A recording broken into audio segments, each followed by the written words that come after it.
Assalamualaikum warahmatullahi wabarakatuh. Perkenalkan, nama saya Lailatul Fitri, NIM T2018-5004. Saya akan menjelaskan tentang paradigma istihsan, istishab, dan maslahah al-mursalah.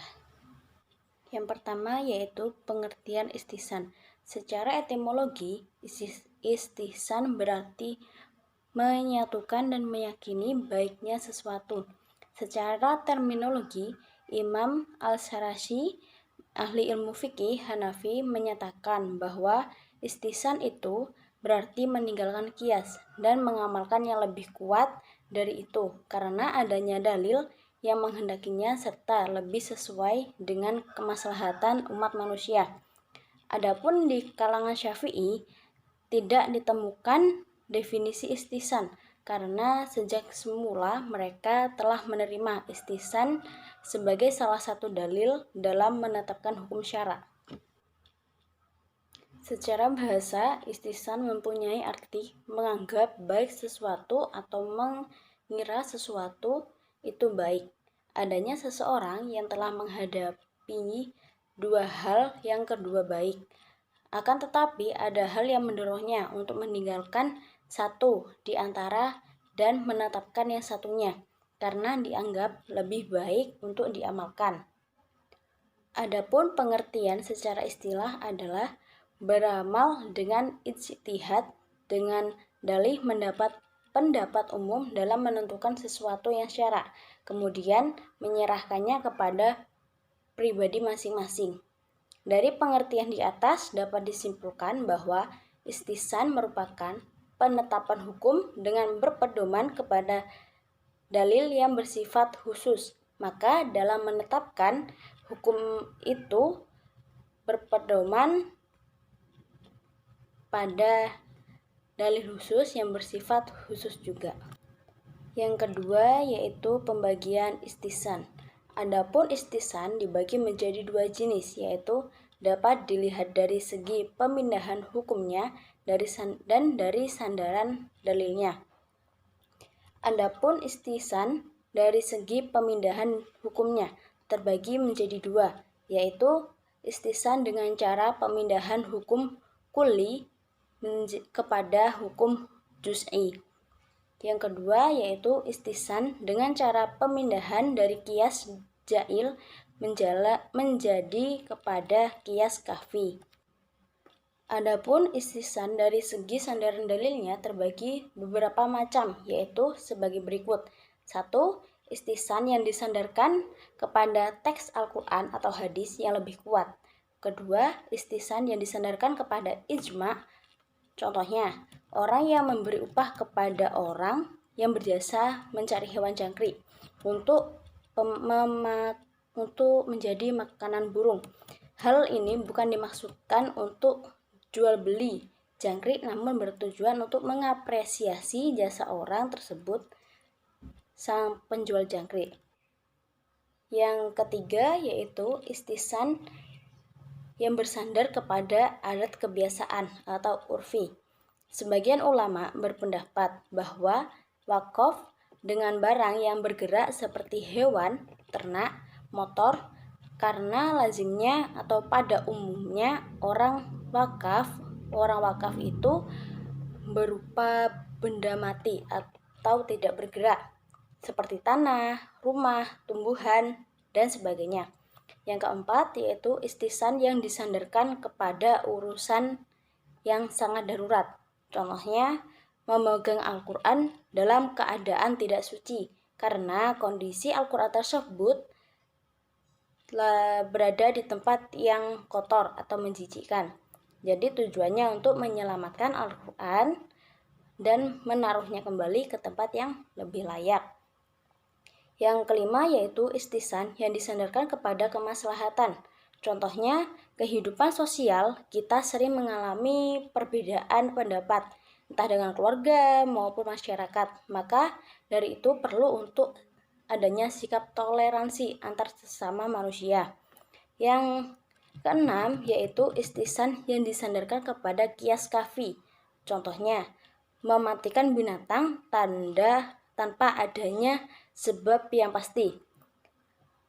Hal seperti ini tidak bisa dijadikan acuan hukum secara pasti. Yang ketiga yaitu kehujahan istisan.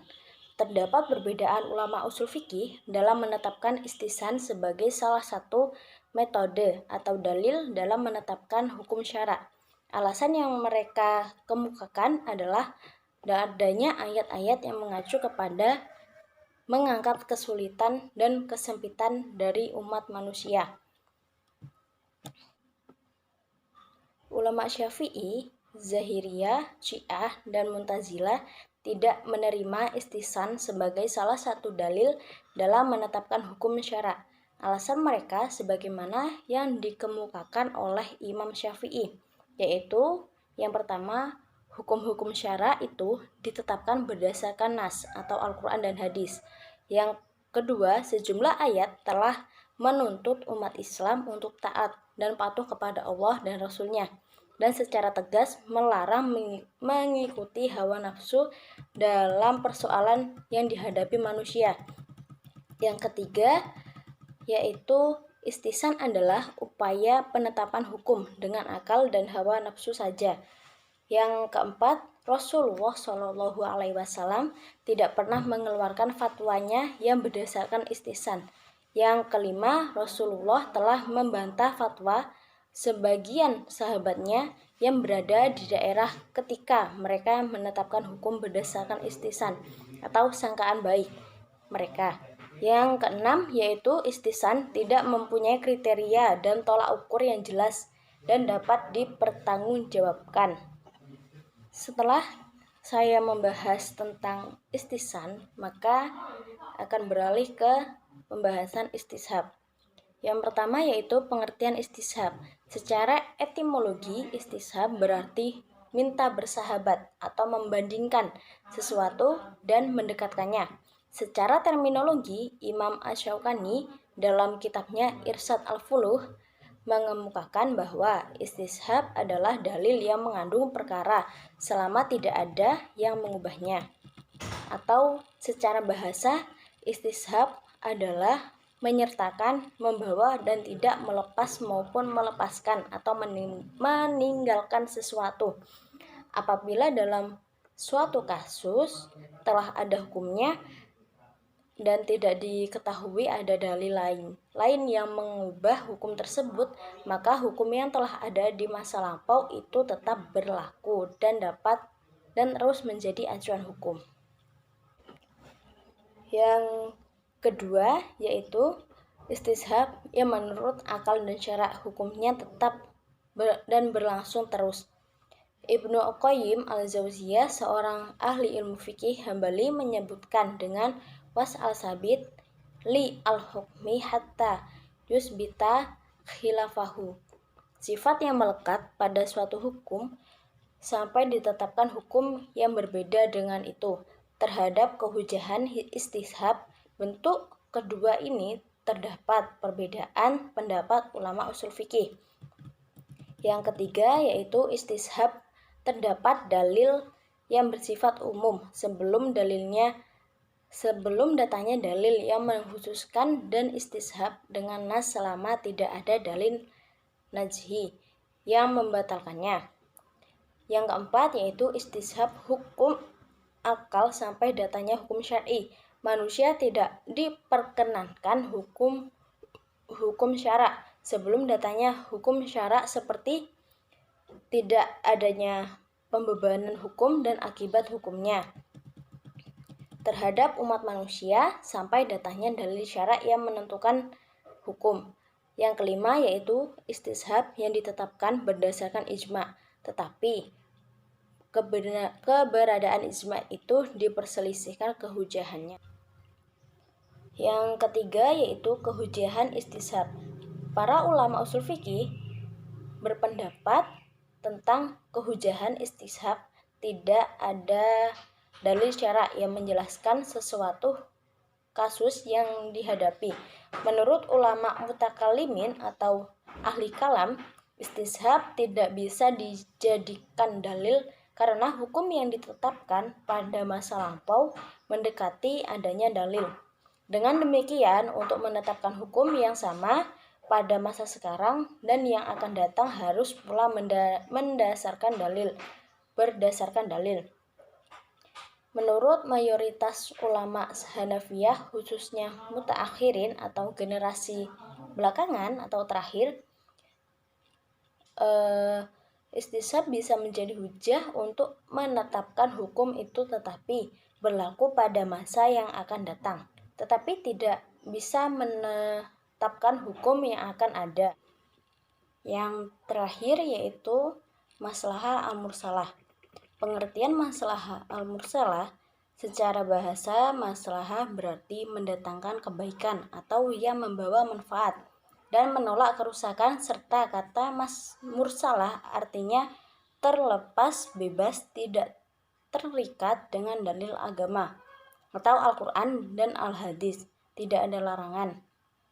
Menurut istilah, maslahah al-mursalah ialah kemaslahatan yang tidak ada dalil mengambilnya atau menolak, karena tidak ada ketetapan baik dari syara maupun hukum. Salah satu metode yang dikembangkan ulama usul fikih dalam mengistinbatkan hukum dan nas adalah maslahah al-mursalah, yaitu sesuatu kemaslahatan yang tidak ada nas ju'i atau rinci yang mendukungnya, tidak ada pula yang menolaknya, dan tidak ada pula yang ijma yang mendukungnya. Tetapi kemaslahatan itu didukung oleh sejumlah nas melalui cara istiqra atau induksi dari sejumlah nas. Secara etimologi, maslahah sama dengan manfaat, naik dari segi lafal maupun makna. Maslahah berarti manfaat atau suatu pekerjaan yang mengandung kemanfaatan. Secara terminologi, terdapat beberapa definisi maslahah yang dikemukakan ulama usul fikih, tetapi seluruh definisi tersebut mengandung yang sama. Imam Al-Ghazali mengemukakan bahwa pada prinsipnya maslahah adalah mengambil manfaat dan menolak kemudorotan atau keburukan dalam rangkai memelihara tujuan syara. Tujuan syara yang dipelihara ada 5, yaitu memelihara agama, jiwa, akal, keturunan, dan harta. Adapun pembagian maslahah al-mursalah, para ahli usul fikih mengemukakan beberapa pembagian maslahah jika dilihat dari beberapa segi. Jika dilihat dari kualitas dan kepentingannya, kemaslahatan itu para ahli usul fikih membagi menjadi 3 macam, yaitu maslahah daruriyah, yaitu kemaslahatan yang berhubungan langsung dengan kebutuhan pokok umat manusia di dunia dan di akhirat, atau kemaslahatan yang sangat penting atau pokok dibutuhkan oleh kehidupan manusia.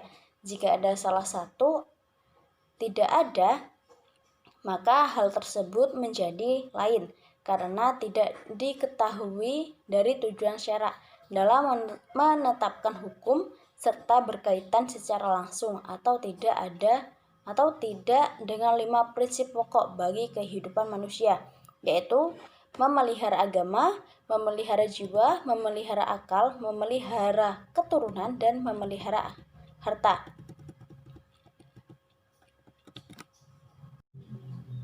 Yang kedua yaitu maslahah al-hajiyah. Al-hajiyah yaitu kemaslahatan yang dibutuhkan dalam menyempurnakan kemaslahatan pokok dan mendasar sebelumnya yang berbentuk keringanan untuk mempertahankan dan memelihara kebutuhan mendasar manusia, atau kemaslahatan yang tidak berada pada tingkat daruri. Bentuk kemaslahatannya tidak secara langsung untuk memenuhi kebutuhan pokok atau daruri, tetapi secara tidak langsung menuju ke arah seperti hal memberi kemudahan bagi kebutuhan hidup manusia.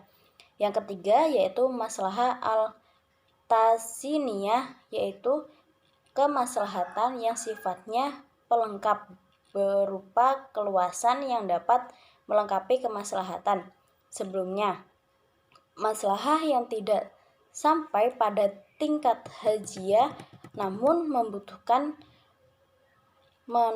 kebutuhan tersebut perlu dipenuhi dalam rangka memberi kesempurnaan maupun keindahan pada hidup manusia. Maslahah tasniyah bisa juga disebut pelengkap dalam kebutuhan hidup manusia. Selain itu,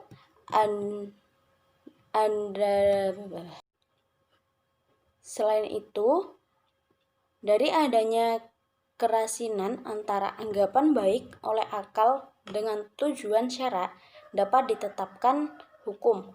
Ditinjau dari maksudnya, usaha dalam mencari dan menetapkan hukum terbagi menjadi 3, yaitu al-maslahah al-muktabarah.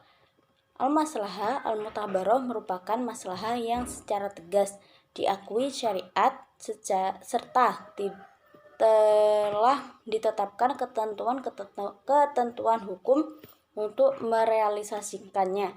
Ketentuan syar'i tersebut tidak secara langsung ataupun tidak langsung yang digunakan sebagai alasan penetapan hukum.